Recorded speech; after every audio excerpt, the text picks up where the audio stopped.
Bonne semaine à tous, ici Benoît Meuret et voici Infocam avec vos actualités qui commencent maintenant.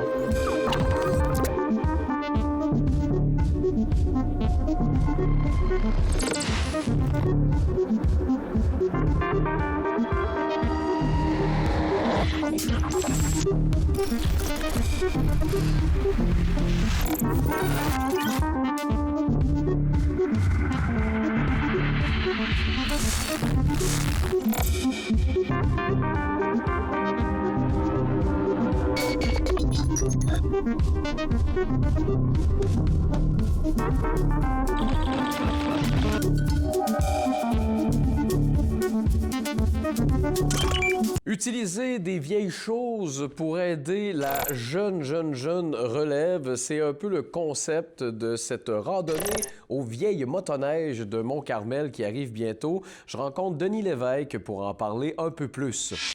On parle de la randonnée des vieilles motoneiges en ce moment. Bonjour, bonjour. Bonjour. Donc, randonnée des vieilles motoneiges, version Mont-Carmel à tout de moins, 3e édition cette année. Oui, pour Mont-Carmel, c'est la 3e édition cette année. C'est pour ça maintenant, on élargit. Les deux premières années, on s'était concentré à une raille de motoneige antique plus un souper barbecue.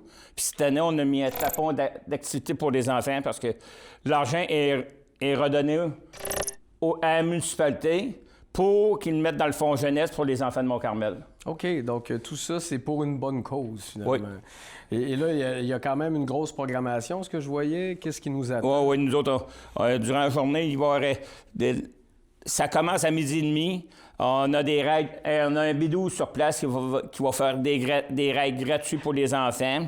On a une glissade sur place pour les enfants. Et puis, on a une cabane à sucre aussi qui va être de 14h à 16h. Puis, comme je dis, c'est pour les enfants. Quand les adultes arrivent à ces places de même, on revient avec notre cœur d'enfant. Ça veut dire que on dit toujours c'est pour les enfants, mais on sait bien qu'il va y avoir des adultes avec les enfants partout. Là. Ben oui. Puis on espère que cette année, ça va bien se dérouler. Il n'y a pas d'âge pour sucrer le bec en plus. Non, c'est ça, puis s'amuser. Puis c'est ça. Nous autres, c'est surtout ça. C'est pour amuser les enfants. Puis le club des Pif-Paf, c'est ça. Il s'est formé à cause de ça parce qu'on a commencé à faire des randonnées antiques. On a dit qu'il faudrait avoir de quoi ramasser de l'argent pour pas le garder pour nous autres. On ne voulait pas le garder pour nous autres. Puis là, on a dit, hey, on va faire des règles pour... Puis nos retombées économiques vont pour les enfants. Donc, le antique qui aide la relève, c'est le fun. C'est ça. On a beaucoup d'enfants aussi qui font de la vieille motoneige antique avec leurs parents. Oui? OK. Ah oui. Et là, dans le fond, ce que tu me disais aussi, c'est qu'il y a cette version-là aussi à Saint-Bruno. Oui, Saint-Bruno, on l'a vécu cette année le 17 janvier. À chaque année, au mois de janvier, c'est Saint-Bruno. Au mois de mars, au mois de février, c'est Mont-Carmel. Puis les deux vont aussi bien? Oui, les deux vont aussi bien. Puis les deux, c'est la même affaire. C'est redonné aux enfants, au fonds jeunesse. Je sais que Saint-Bruno, l'an passé, les enfants ont fait des voyages avec l'école. Là, puis c'est l'argent qu'on avait ramassé. L'année passée, on avait ramassé 3 400 pour Saint-Bruno. Puis cette année, on a ramassé 4 350. On a augmenté de 1 000 $ cette année. Oui, c'est énorme quand même. Oui. Puis regardez, Mont-Carmel, on a ramassé 5 400 l'an passé. Puis cette année, on espère ramasser proche de 5 000 $. Quand même, OK. Puis là, je voyais en soirée, vous avez un animateur vedette qui est... Oui, Richard Bossonnette va être là avec sa disco mobile. OK. Puis Choc FM va être là durant la journée aussi. OK. Ils vont venir une partie de la journée venir nous couvrir.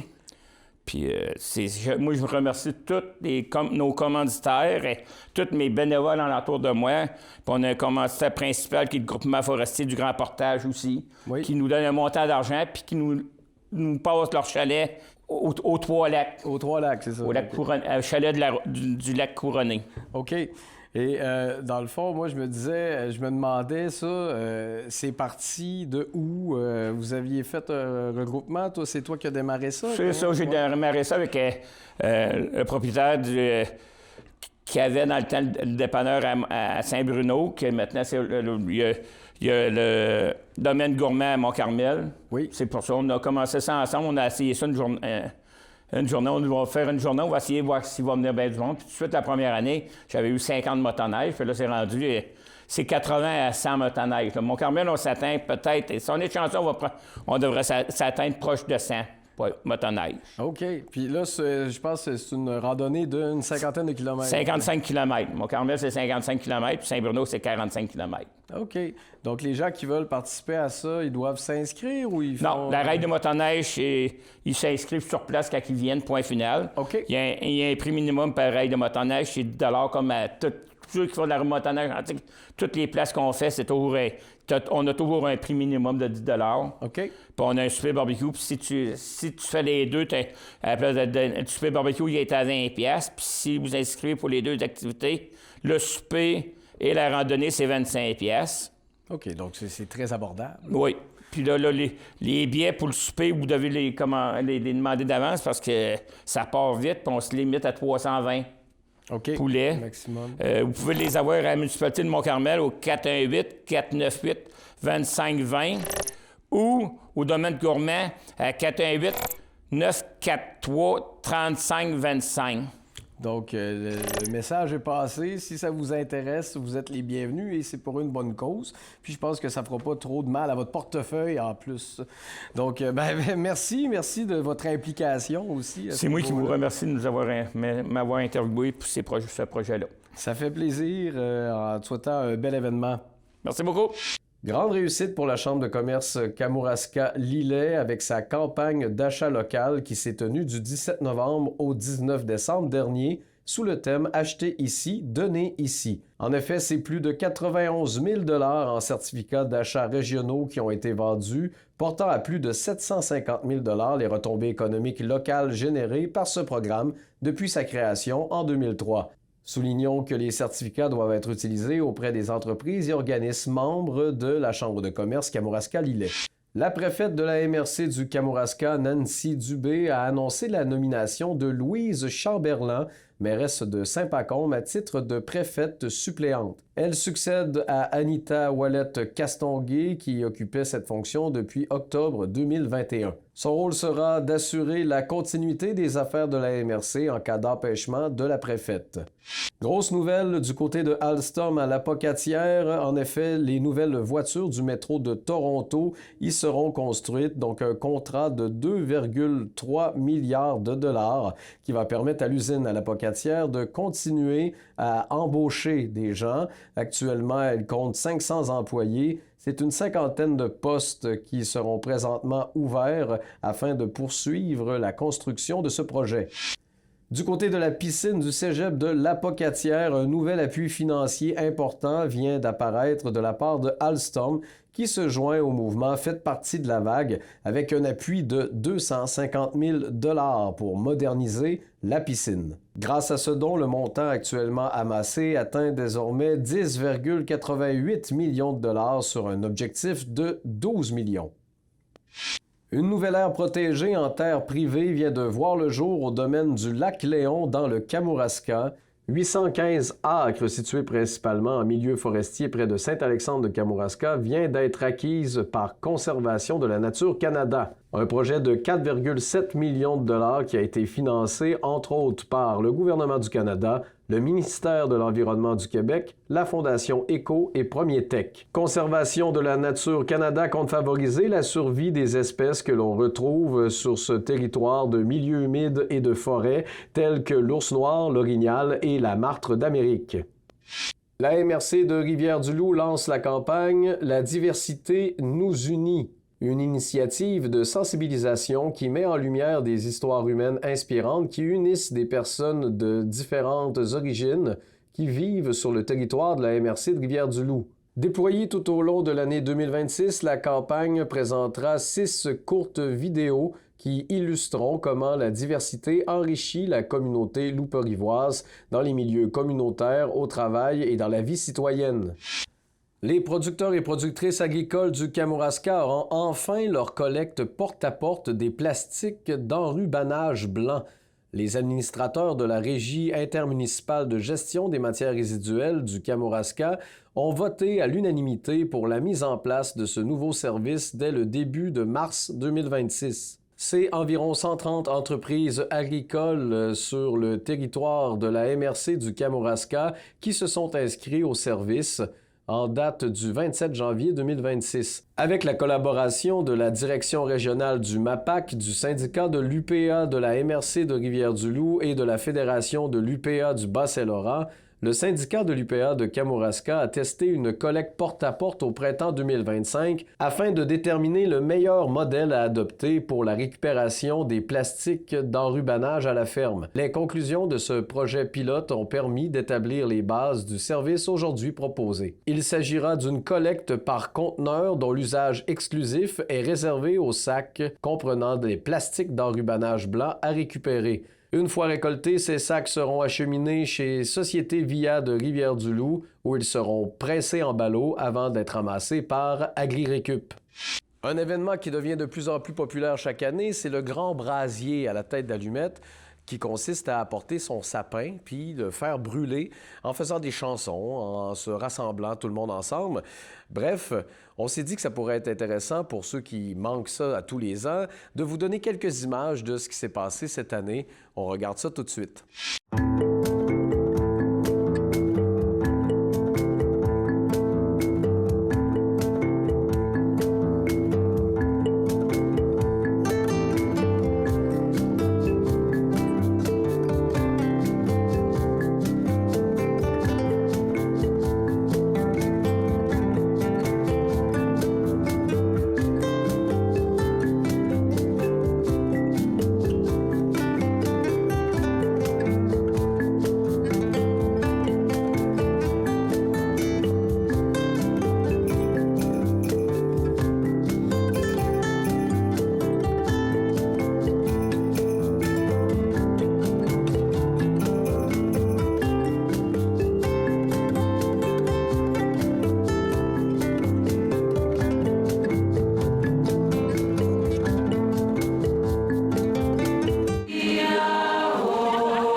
Un projet de coopérative d'habitation est en branle actuellement. Donc, c'est les balbutiements, c'est le début. On est en train justement de vous demander votre opinion par rapport à ce projet qui pourrait se passer à Saint-Pascal. Je rencontre Marie-Ève et Maude qui m'en parlent davantage. Donc, on jase cet après-midi d'un projet, ma foi, intéressant. On parle de peut-être coop d'habitation, si je comprends bien.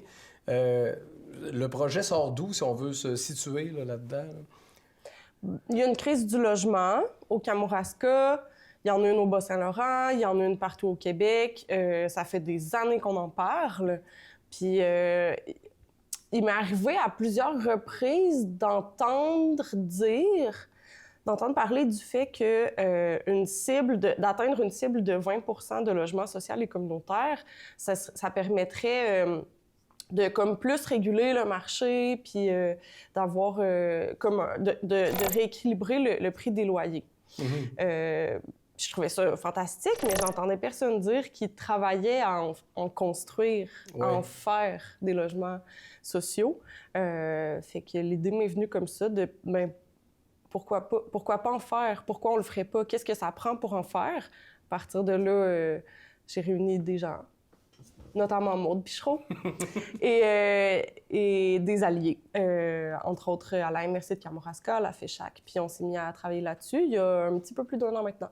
OK, quand même. Puis là, dans le fond, ce que vous faites actuellement, c'est tenter le pouls, je pense, de la population, si je comprends bien. Oui, bien c'est ça. On a lancé un sondage qui était un sondage pour aller dire « Hey, est-ce qu'il y a de l'intérêt? » Puis en même temps, nous permettre de voir, parce que nous, c'est un projet où il y aurait quand même plusieurs unités de logement. Puis le mode de vie coopératif, ça implique de s'impliquer. Ça veut dire d'être prêt à travailler pour la coop un petit peu. Même si c'est pas beaucoup d'heures, c'est quelques heures. C'est les gens de la coop qui déneigent, qui font l'entretien, qui font la comptabilité. Fait que c'est-à-dire, est-ce qu'on a des gens qui, oui, veulent un logement abordable, mais veulent aussi s'impliquer, puis veulent le mode de vie, un peu, même si chacun a son appartement, là, c'est pas une commune, une coopérative, mais est-ce que les gens sont intéressés par l'entraide, le bon voisinage? C'est quand même des valeurs qui sont importantes pour nous. Fait que c'était comme les deux choses qu'on allait vérifier dans notre sondage. Est-ce que la population, elle approuve, est intéressée par notre idée? Puis ce qu'on voit présentement, c'est que vraiment oui. Puis est-ce qu'on a assez de gens pour faire un projet de coop d'habitation à Saint-Pascal? Puis ça aussi, présentement, notre sondage, ça répond vraiment oui. OK. Dans le fond, c'est de bon augure. On s'est permis d'aller zioter dans les questions déjà, là, quand même, parce que c'est très intéressant à lire. Oui. Puis aussi, ça nous permet de cibler, on a besoin de combien de studios, 2,5, 3,5, 4,5 et plus, ou de logements plus grands. C'est une des questions qu'on a mis dans le sondage, puis qui va nous aider, nous, à comme faire le plan de... On a combien de logements, de combien de taille? OK. De quelle taille? Et là, dans le fond, l'objectif va être de faire construire ça ou de trouver une bâtisse déjà existante? Faire construire, Ouais, okay. parce que on a envie de pas juste répondre à nos besoins à nous, mais de répondre aux besoins qu'on constate dans la MRC de Kamouraska. Ça implique quand même plusieurs dizaines de logements, minimalement. Puis un bâtiment existant à Saint-Pascal qui pourrait être reconverti en logement, bien, il n'y en a pas vraiment. Okay. Au final, c'est plus simple de répondre aux besoins puis d'arriver à attacher un montage financier en allant vers une construction neuve. OK. As-tu envie de compléter, Maude?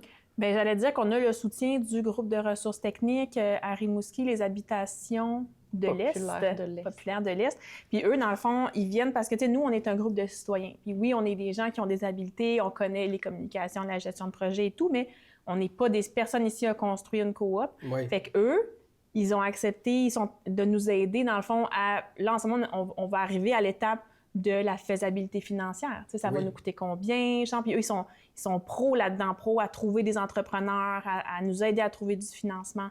Fait que c'est là-dedans c'est vers là qu'on se dirige. OK, quand même. Fait que là, dans le fond, il y a encore possibilité de répondre au sondage. Absolument. Ça se trouve où, ça, si quelqu'un nous écoute en ce moment et se dit « Hey, je veux répondre à ça ». Quelqu'un qui veut répondre, là, pourrait aller sur notre page Facebook. Oui, page Facebook, Coop des Cabourons. Ça a été partagé aussi par plusieurs acteurs de la région. Ça a été partagé par la MRC de Kamouraska, Place aux jeunes Kamouraska, Économie sociale et solidaire Bas-Saint-Laurent. La CDC du Kamouraska l'a partagé aussi. Donc, il s'agit de cliquer sur le lien. Sinon, on a aussi imprimé des affiches. Si vous voyez l'affiche, bien, le lien s'y trouve aussi. Vous pouvez le taper manuellement. Je vais parler à la caméra. Vous pouvez le taper manuellement dans votre moteur de recherche. Jeune à la maison. Donc là, on est où là, finalement dans ce projet-là? Là? Vous accumulez des données. L'objectif étant éventuellement que ça aille de l'avant. Là. Par la suite, là, qu'est-ce qui vous attend? Là? Bien, le but, en fait, de notre sondage, c'était vraiment de se dire, est-ce que ça vaut la peine de continuer? Oui. Parce que là, on a quand même plusieurs partenaires qui se sont joints à nous. Puis là, on veut faire une séduction de la ville de Saint-Pascal, oui. qui sont déjà au courant, je pense qu'ils ont un intérêt pour nous. Mais avec le sondage, puis nos prochaines étapes, ça va aussi dire, hey, est-ce que la ville de Saint-Pascal peut devenir un partenaire avec notre projet? Les prochaines étapes. Bien, on est dans le démarrage du projet. Oui. On est encore dans l'étape de démarrage. Alors là, ça va être d'aller chercher donc le soutien de la ville de Saint-Pascal, de faire toutes les études de faisabilité, les études du terrain, les plans de vie. Tu sais, on n'est même pas encore dans les plans de vie.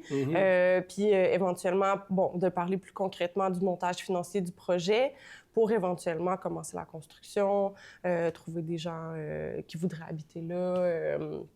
Oui, parce mais on est encore à des années de l'entrée dans les logements. C'est pas pour cet été, c'est même pas pour l'année prochaine. Oui. Puis c'est quand même le fun comme idée de... Moi, j'ai déjà resté dans une coop d'habitation à Rivière-du-Loup, sur la Fontaine à l'époque. Puis c'était le fun de ne pas avoir de propriétaire, finalement. C'était, tu sais, quand il se passait de quoi...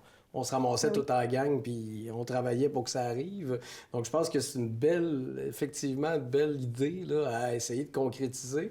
Gros défi pour dire quand il n'y a même pas le bloc, la première pierre de poser. Là.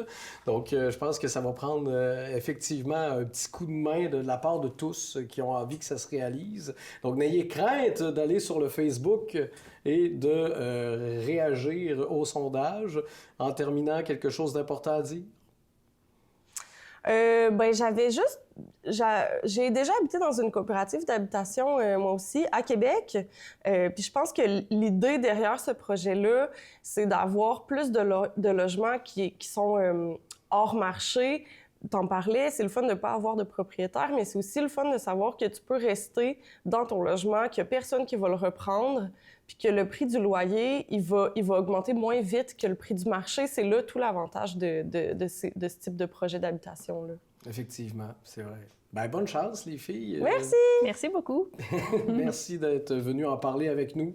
Yo. Suite aux négociations, une entente entre la Fédération des syndicats de l'enseignement et le ministère de l'Éducation nous amène un montant de 11 millions de dollars qui a été ajouté aux règles budgétaires par le ministère afin de soutenir des mesures liées à l'accompagnement, au mentorat et à la formation du personnel en insertion professionnelle. Dans le contexte de la pénurie de personnel enseignant, les mesures de soutien à l'insertion professionnelle sont indispensables pour répondre aux données alarmantes sur la rétention de la relève enseignante.